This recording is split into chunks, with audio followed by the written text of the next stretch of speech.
Hello UPSC aspirants, और कैसे हैं आप सब। उम्मीद है आप सब बहुत अच्छे से पढ़ाई लिखाई कर रहे होंगे।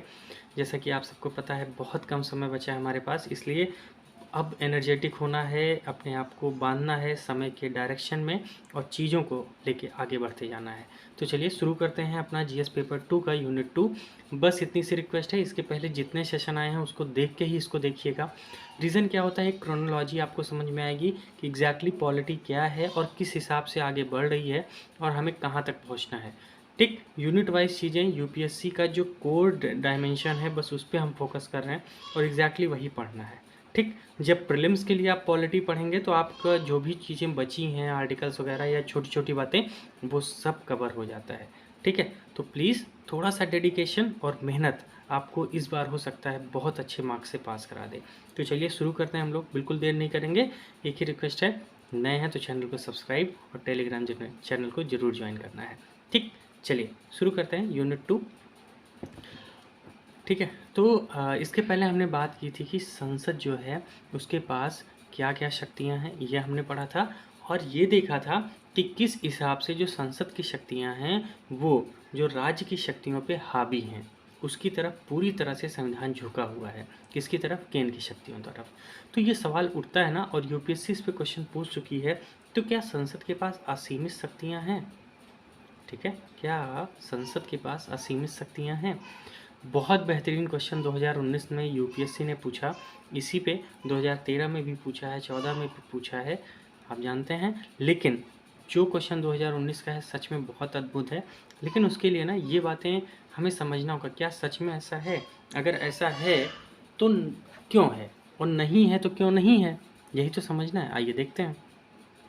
तो क्या बातें हैं संविधान में? केंद्र राज्य के मध्य शक्तियों के विभाजन, हमें संघीय व्यवस्था केंद्र की तरफ झुकी अवश्य प्रतीत होती है, किंतु इसका यह अर्थ नहीं कि संसद के पास असीमित शक्तियां प्राप्त हैं। ठीक, क्योंकि याद करिए यही हालात हो रहे थे जब हमने पढ़ा था विकास क्रम, हमारे जो पॉलिटी है उसके बारे में।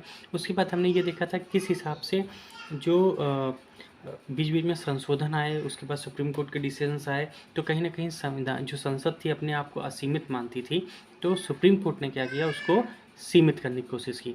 तो मानते हैं कि एक तरफ, हाँ मानते हैं कि संविधान में केंद्र की तरफ झुका हुआ प्रतीत होता है, लेकिन इसका यह मतलब नहीं है कि संसद पूरी तरह से असीमित है, उसकी शक्तियाँ असीमित है। क्यों? क्योंकि अनुच्छेद 32 तथा अनुच्छेद 228, अनुच्छेद 32 सुप्रीम कोर्ट को और अनुच्छेद 228 हाई कोर्ट को संविधान की व्याख्या, मतलब अगर कोई विधि आती है या संविधान में कोई समस्या आती है जिस पॉइंट को लेके दरार उत्पन्न हो रही है केंद्र और राज्य में, तो उसकी व्याख्या कौन करेगा? सुप्रीम कोर्ट या हाई कोर्ट करेगा। इन अनुच्छेद के तहत ये संविधान में ही लिखा है। तो कहीं ना कहीं तुरंत रिस्ट्रिक्शंस लग गई ना, भैया अगर कोई समस्या आएगी तो सुप्रीम कोर्ट हाई कोर्ट बैठा है, वो क्या करेगा, उसकी व्याख्या करके हमें बताएगा। ठीक है, तो इसी के मामले में जैसे एग्जाम्पल हमेशा यूपीएससी पूछता है कि उदाहरण सही समझाइए, तो उदाहरण कहाँ से प्राप्त करेंगे कि नहीं संसद के पास असीमित शक्तियाँ नहीं है, तो उन उदाहरणों को हम कैसे प्राप्त करेंगे? सर्वोच्च न्यायालय के जो सिद्धांत हैं, उन्होंने जो सिद्धांत प्रतिपादित किए, और उसके कुछ मामले भी देखेंगे। कुछ एग्जाम्पल याद रहे, बहुत ज़्यादा नहीं कराऊंगा, लिमिटेड, बस इतने एग्जाम्पल याद रखिए। कोई भी क्वेश्चन आएगा बस इन्हीं को नोट डाउन कर दीजिएगा, आपका जो आंसर है वो बहुत अच्छे से हो जाएगा। याद रखिए, यूपीएससी में बहुत कुछ लिखने की ज़रूरत नहीं होती है, बहुत कम लिखना होता है, बस जो आंसर का ढांचा होता है वो क्वेश्चन के अनुरूप होना चाहिए, आपको नंबर अच्छे ही मिलेंगे। तो सबको एवरेजन मिलता है, हमें भी एवरेज ही चाहिए, बस कोशिश रहेगी सबसे थोड़ा सा ज़्यादा हो जिससे रैंक अच्छी आए। ठीक है, चलिए आगे कोशिश करते हैं कि सर्वोच्च न्यायालय के सिद्धांत और मामले क्या हैं। तो सबसे पहला मामला है न्यायिक पुनरावलोकन का सिद्धांत। यूपीएससी सीधा न्यायिक पुनरावलोकन पे ही क्वेश्चन पूछ लिया है कि ये क्या है। ठीक, तो इसके तहत न्यायपालिका द्वारा पारित कानूनों को निम्नलिखित 5 आधार पर वह क्या करेगी, तराशेगी, और उसके बाद बताएगी कि यह संविधान की परिधियों में है कि नहीं, क्योंकि संविधान की व्याख्या करने का अधिकार है ना सुप्रीम कोर्ट और हाई कोर्ट को। तो न्यायिक पुनरावलोकन का सिद्धांत किसने लाया? बोलिए ना, सर्वोच्च न्यायालय में। किस में लेकर आए? मिनर्वा मिल्स मामला, याद करिए हमने पढ़ के आए थे। तो उस पर उसने 5 आधार बताए। तो क्या 5 आधार हैं? पहला, मूल अधिकार का उल्लंघन नहीं होना चाहिए। ठीक, दूसरा, संविधान द्वारा स्थापित प्रक्रिया का उल्लंघन नहीं होना चाहिए, जैसे राष्ट्रपति का चुनाव, किसी भी चुनावीकरण या किसी संवैधानिक संस्था का जो प्रक्रिया है या संसद की कुछ प्रक्रिया है तो उसका उल्लंघन ना हो। जैसे मान लीजिए कोई विधेयक लोकसभा में लाया गया तो उसको राज्यसभा से भी पारित करवाना है, उसके पास राष्ट्रपति से भी साइन चाहिए। ये प्रक्रिया है, ये संविधान के द्वारा प्रक्रिया की गई है। क्या इसमें उल्लंघन हो जाएगा तब कि हमने क्या किया, लोकसभा में पारित किया, मान लिया कानून बन गया? नहीं भैया, नहीं हो सकता। तुरंत सुप्रीम कोर्ट उस पर रोक लगाएगी कि पहले क्या करिए, राज्यसभा जाइए, फिर कहाँ जाइए, हमारे राष्ट्रपति के पास, उसके बाद बात बनेगी। ठीक। अगला, संसद द्वारा क्षेत्राधिकार संबंधी सीमा का उल्लंघन, मतलब जो भी सीमा निर्धारित कर दी गई है संसद का, उस क्षेत्र के कहीं बाहर तो नहीं जाके वो काम बना रही है, कानून बना रही है, तो उसका उल्लंघन भी क्या करेगी, सुप्रीम कोर्ट या हाई कोर्ट देखेगा। अगला, संविधान की सर्वोच्चता का उल्लंघन, कि कहीं ना कहीं ऐसा तो नहीं है कि जो संसद है वो अपनी ही सर्वोच्चता को सिद्ध करने में लगी है कि सबसे सर्वोच्च हम हैं, है ना। भले ही आपको संविधान को क्या करना है, संशोधन करने का अधिकार है, लेकिन कहीं ना कहीं उसकी सर्वोच्चता प्रमुख है। ठीक, इस बात को ध्यान रखना है। अगला, संविधान के अन्य प्रावधानों, जैसे छोटे छोटे जो प्रावधान हैं, कुछ इंपॉर्टेंट प्रावधान हैं, उन प्रावधानों का भी तो कहीं उल्लंघन नहीं हो रहा है, तो ये सब कौन जांचेगा, हमारा सुप्रीम कोर्ट या हाई कोर्ट। इसीलिए उसने कौन सा लेकर आया, न्यायिक पुनर्विलोकन का सिद्धांत लेकर आया सर्वोच्च न्यायालय में। ठीक। अगला, उसने कौन सा सिद्धांत लेकर आया, जिसका नाम है छद्म विधायन का सिद्धांत, डॉक्ट्रिन ऑफ कोरिलेबल लेजिस्लेचर। ये जो डॉक्ट्रिन आया, मतलब ये जो सिद्धांत आया, इसमें सुप्रीम कोर्ट ने कहा कि इसका प्रतिपादन सर्वोच्च न्यायालय द्वारा किया गया। इसके अनुसार संसद जो कार्य प्रत्यक्ष रूप से नहीं कर सकती, वह कार्य वह अप्रत्यक्ष रूप से भी नहीं कर सकती है। इसका मतलब क्या होगा, यदि कोई विधि संविधान का उल्लंघन सीधे करती है तो संविधान उसे अप्रत्यक्ष तरीके से भी प्रयोग नहीं कर सकती है। जैसे मान लीजिए, कहते हैं ना कि टोन मारना, हमने कहा तो अच्छी बात है, लेकिन उसका जो इफेक्ट है वो पूरा नेगेटिव निकल रहा है, तो क्या करेगा, यहाँ पे सुप्रीम कोर्ट ये देखेगा कि जो भी विधि आई है, जो भी विधान या कानून लाया गया है, कहीं उसकी व्याख्या ऐसी तो नहीं है, या फिर उसका सार ऐसा तो नहीं है कि जो प्रत्यक्ष ना के रूप में, प्रत्यक्ष रूप में तो मूल अधिकार का उल्लंघन ना कर रहा हो, लेकिन अप्रत्यक्ष रूप में कर रहा हो, है ना। तो ऐसा भी ना हो, मतलब जो कार्य संसद प्रत्यक्ष रूप में भी नहीं कर सकती, वह अप्रत्यक्ष रूप में भी नहीं करेगी। इसका मतलब है कोई विधि अगर संविधान का उल्लंघन सीधे करती है तो संसद उसे अप्रत्यक्ष तरीके से प्रयोग नहीं करेगी, सीधी सी बात है। ये दो सिद्धांत हैं। तो आप जब भी क्या लिखेंगे, क्या संसद के पास असीमित शक्तियां प्राप्त है, तो आप कहेंगे नहीं, सर्वोच्च न्यायालय में दो सिद्धांत दिए हैं, एक है न्यायिक पुनर्विलोकन का सिद्धांत और छद्म विधान का सिद्धांत। यह उन बातों को रोकता है कि संसद के पास असीमित शक्ति नहीं है। मामला एकदम क्लियर है। चलिए अब आगे देखते हैं, कुछ हम लोग देखेंगे कुछ मामले, है ना। मामले मतलब जब सुप्रीम कोर्ट में मामले गए तो सुप्रीम कोर्ट ने उस मामलों के आधार पर क्या किया है, जो सिद्धांत हैं उनको बनाया है। तो ऐसा ही एक मामला आया 1981 में, जिसका नाम है इंटरनेशनल टूरिज्म बनाम हरियाणा राज्य। ठीक। तो इसमें क्या कहा गया, सुप्रीम कोर्ट ने स्पष्ट किया कि संसद द्वारा अपनी अवशिष्ट शक्तियों का प्रयोग इतना व्यापक नहीं किया जाए कि राज्य की विधायी शक्तियां बिल्कुल क्षीण हो जाएं अथवा संघात्मक व्यवस्था ही नष्ट हो जाए। अगर ऐसा होगा तो ये असंवैधानिक होगा। इसका क्या मतलब है, देखिए उस समय हुआ क्या कि अवशिष्ट शक्तियों पे सरकार जो भी क्या कर रही थी, जो भी निर्णय ले रही थी या जो भी कानून बना रही थी, उसका टकराव सीधे सीधे राज्य की जो शक्तियां हैं या जो राज्य के जो सूची है उसके अंतर्गत शामिल विषयों से टकराती थी। इसलिए क्या होता था, राज्य हमेशा कहते थे कि भैया अवशिष्ट सूचियों में जो भी शक्तियां हैं केंद्र के पास, वो जो भी कानून बना रहे हैं वो राज्य के जो सूची है उसके तहत टकराहट हो रही है। इससे हम क्या कर पा रहे हैं, अपने राज्य के अंदर जो हमारे कल्याणकारी राज्य की अवधारणा है उसको प्रतिपादित नहीं कर पा रहे हैं। ऐसा किसने कहा, राज्यों ने। तो सुप्रीम कोर्ट ने यही बात कही कि भैया देखिए, अगर अवशिष्ट शक्तियां इतनी व्यापक आप प्रयोग मत करिए कि राज्य की विधायी शक्तियां बिल्कुल खत्म हो जाएं, उनको लगे कि हम जो भी कानून बना रहे हैं उस पर सेंट्रल गवर्नमेंट का ही पूरा है ना। तो अगर ऐसा हो रहा है तो ये संघात्मक व्यवस्था क्या है, कहीं ना कहीं नष्ट हो रही है, और ऐसा करना कहीं ना कहीं संसद के लिए अच्छा नहीं है। हम असंवैधानिक घोषित कर देंगे उस कानून को। ठीक है? तो इन बातों को देखा गया, ये बहुत ही अच्छा एग्ज़ाम्पल है। आप इसको कहीं भी कोट कर सकते हैं बहुत अच्छे से और आप बता सकते हैं 1981 में सुप्रीम कोर्ट ने ये बताया था, स्पष्ट रूप से बताया था। ठीक है? अगला एक मामला है जो बहुत ख़ास है, इस मामले के बारे में देखते हैं। तो ये मामला है नारायण देव बनाम उड़ीसा राज्य 1953 का मामला है। यहाँ सुप्रीम कोर्ट ने कहा कि किसी विधि या अधिनियम का सार अप्रत्यक्ष रूप से संविधान संसद की सीमाओं के बाहर न हो, अन्यथा वह गैर संवैधानिक होता या विधि को शून्य घोषित किया जा सकता है। क्या किया जा सकता है? शून्य घोषित किया जा सकता है। ये सीधी सी बात है, वही अप्रत्यक्ष वाला छद्म विधान का सिद्धांत है ना, तो आप उससे इसको जोड़ सकते हैं। तो ये 4 एग्जाम्पल अगर आपको याद रहे तो मुझे लगता है 4 एग्जाम्पल तो बहुत होता है यार, है ना, बहुत होता है। चलिए आगे बात करते हैं। एक मामला और मुझे याद आ रहा है, आप चाहें तो इसको नोट डाउन कर लीजिए, है ना, इसी में कहीं नोट डाउन कर लीजिए। देखिए एक मामला है एल चंद्र कुमार बनाम भारत संघ। कब का बात है ये? 1997। कब की बात है? 1997 की बात है।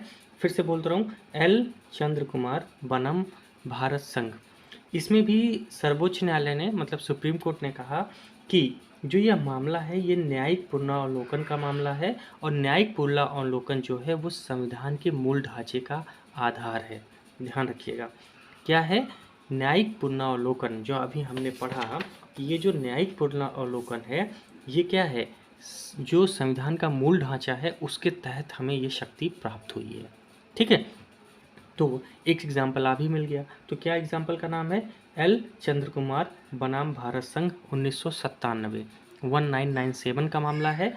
और इसमें सुप्रीम कोर्ट ने सीधा सीधा कहा कि जो न्यायिक पुनरावलोकन का सिद्धांत है वो क्या है? संविधान का मूल ढांचा है और इसके तहत इन बातों के 5 बातों के आधार पर हम क्या कर सकते हैं? किसी भी विधि को असंवैधानिक घोषित कर सकते हैं, क्योंकि यह संविधान का मूल ढांचा है ना, और मूल ढांचे से उसका व्याख्या करने का अधिकार हमें है। कौन देता है? खुद संविधान। यहाँ तक कोई समस्या? चलिए अब हम लोग आगे बात करते हैं कि कंक्लूज़न कैसे लिखेंगे। मान लीजिए इतनी सब बातें हो गई, तो कंक्लूज़न हम लिखेंगे कैसे? अंत में बस 2-3 बातें आप लिखते हुए अपने क्वेश्चन को ख़त्म कर लेंगे। लिखेंगे, संविधान निर्माताओं ने भारतीय संविधान में राष्ट्र की एकता और अखंडता को प्रमुखता प्रदान करते हुए केंद्र को विशिष्ट शक्तियां प्रदान की हैं। ऐसा किसने कहा? ऐसा हम कहेंगे। हम क्या कहेंगे? भैया संविधान निर्माताओं ने जो भारतीय संविधान है उसमें राष्ट्र की एकता, अखंडता, उसको प्रमुखता पे रखा और केंद्र को विशिष्ट शक्तियाँ इसी वजह से दी क्योंकि एकता बनी रहे।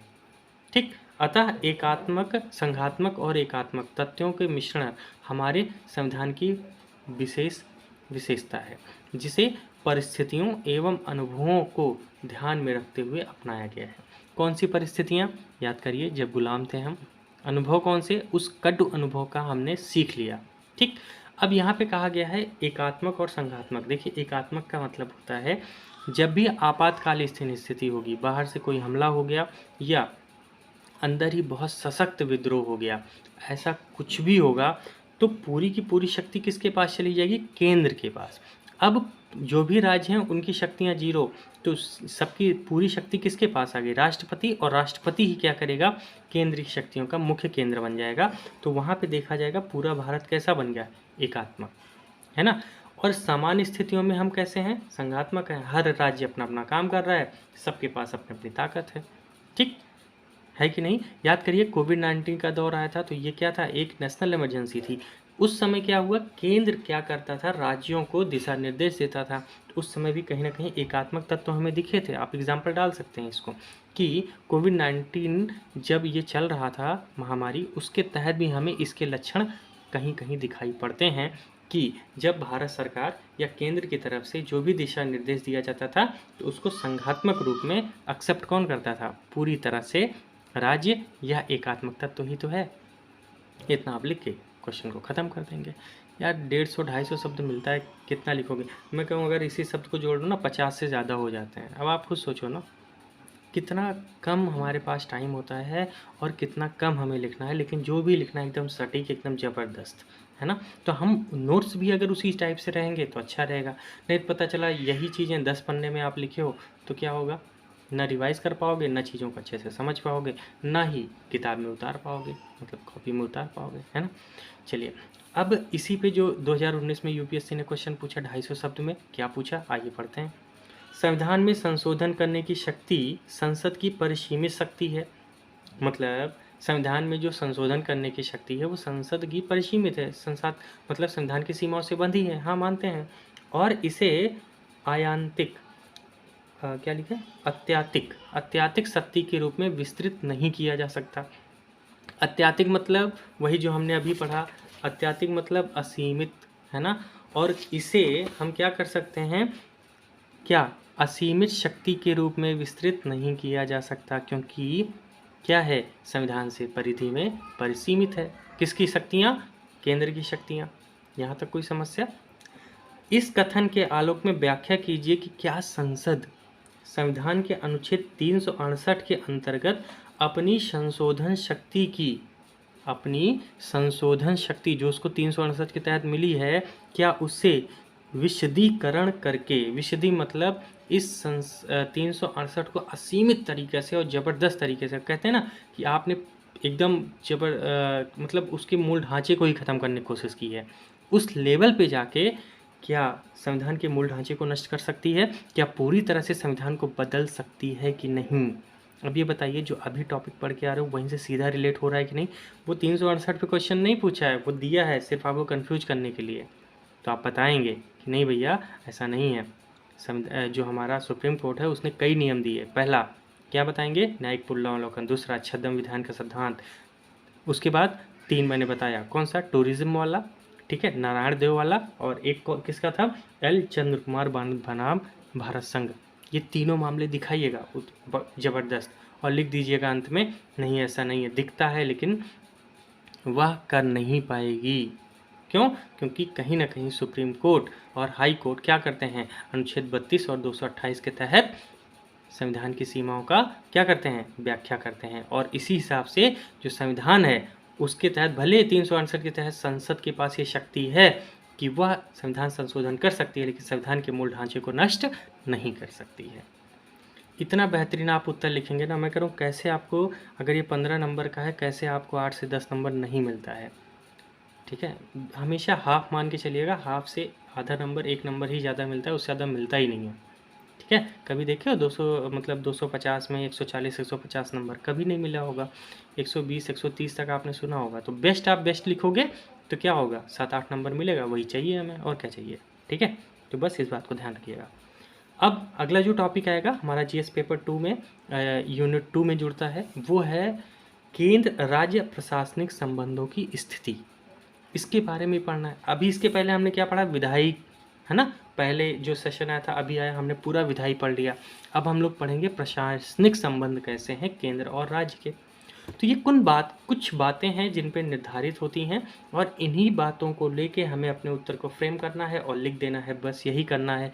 जो मैं फिर से बार बार बताता हूँ, अगर इस क्वेश्चन को देख के आपको लग रहा है ना कि आपको अंदर मजबूती आ रही है, विश्वास करिए आप अच्छे ट्रैक पे हैं, बस मेरे साथ लगे रहिए। आपका जीएस पेपर 2 जीएस पेपर 3 तो मैं ऐसे कंप्लीट कराऊंगा कि आपको भी लगेगा कि नहीं अब ठीक है मामला, लेकिन लगना पड़ेगा। धीरे धीरे चीज़ें बहुत ज़्यादा हो जाएंगी, लेकिन उसको बार बार पढ़ना पड़ेगा। साथ साथ कर रहे हैं तो दिक्कत नहीं आएगी। आइए देखिए, अब केंद्र राज्य प्रशासनिक संबंधों में इन्हीं बातों को ध्यान देना है, जैसे नीति आयोग, क्योंकि नीति आयोग तो बहुत अहम रोल इस समय निभा रहा है। उसके बाद प्रधानमंत्री का व्यक्तित्व, जब से नए प्रधानमंत्री आ रहे हैं देख रहे हैं, इससे बहुत ज़्यादा संबंध बढ़ भी रहे हैं और कहीं ना कहीं गड़बड़ भी हो रहा है, तो उनके व्यक्तित्व का क्या असर पड़ता है। उसके बाद केंद्र तथा राज्य में एक ही दल की सरकार है, तो कब क्या उस पर प्रशासनिक संबंधों में स्थिति कैसी बनी हुई है। ठीक, क्योंकि शुरू से इसकी लड़ाई रही है ना, अगर बीजेपी की सरकार यूपी में है और केंद्र में भी है तो दोनों में समन्वय होना सामान्य सी बात है। लेकिन कहीं पे कांग्रेस की सरकार है या कहीं आम आदमी पार्टी की सरकार है, जैसे आप देख रहे हैं दिल्ली में हमेशा नौटंकी होती रहती है, मतलब एक तरह से समझ रहे हैं ना। तो राजनीतिक चहल पहल बनी रहती है जहाँ पे दूसरे सरकार की सरकार होती है, ये भी तो एक प्रशासनिक संबंध ही तो है। अगला संवैधानिक प्रावधान, उसमें क्या कहा गया है, किसने, प्रशासनिक संबंधों के बारे में। अनुसूचित तथा जनजातीय क्षेत्रों में केंद्र का दायित्व, जैसे असम है ना, असम, नागालैंड, मिजोरम, यहाँ सब जो अनुसूचित या जनजाति क्षेत्र हैं, उसमें केंद्र का दायित्व क्या है। अगर इसको हम बताएंगे तो ये कहीं ना कहीं केंद्र और राज्य के प्रशासनिक संबंधों को क्या करेगा, निर्धारित करेगा। क्योंकि भैया असम में केंद्र कहेगा ये तो हमारी ज़मीन है, जैसे बोडो वाली है ना, बोडो जनजाति क्षेत्र है ना, तो उसको कौन संभालता है, केंद्र संभालता है। लेकिन असम भी कुछ करना चाहे, असम की सरकार भी करना चाहे, क्या कुछ कर सकती है। इससे कहीं ना कहीं प्रशासनिक संबंधों पे बात आएगी कि नहीं आएगी। अगली कुछ अनुच्छेद जैसे 253, 356 और 365 ये क्या हैं, इनके बारे में बात करेंगे। और अगला केंद्रीय सशक्त बलों की राज्यों में सेवाएं, जैसे हमेशा आप जानते हैं सीबीआई है ना, या एनआईए, ये सब को लेके हमेशा जहाँ पे केंद्र के अलावा दूसरी की सरकार है वहाँ समस्या होती है। वो यही कहते हैं भैया इतनी ताकत इनके पास है, ये अचानक आके किसी को भी अरेस्ट कर लेते हैं, हमारे नेताओं को कर लेते हैं, हमारे अधिकारियों को कर लेते हैं, वहाँ पूछताछ कर लेते हैं। तो ये क्या है, कहीं ना कहीं प्रशासनिक संबंधों की ही तो धुरी है। और यही समझना है हमें कि भैया किस हिसाब से इनका प्रयोग करके जो भी यूपीएससी देगा उसको हम उत्तर में फ्रेम कर देंगे, बस यही इतना करना है आपको।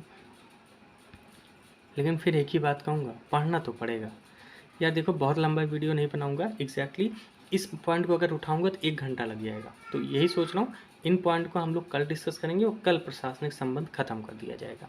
ठीक, तो आज के लिए बस इतना ही। आपको वीडियो कैसा लगा ज़रूर बताइएगा और टेलीग्राम चैनल जरूर ज्वाइन कर लीजिए, क्योंकि वहाँ पे ये पीडीएफ वगैरह जाएगी। और फिर मिलेंगे अगले सेशन में आपका, तब तक बहुत बहुत धन्यवाद, अपना ख्याल रखिएगा और पढ़ाई करते रहिए। Thank you so much.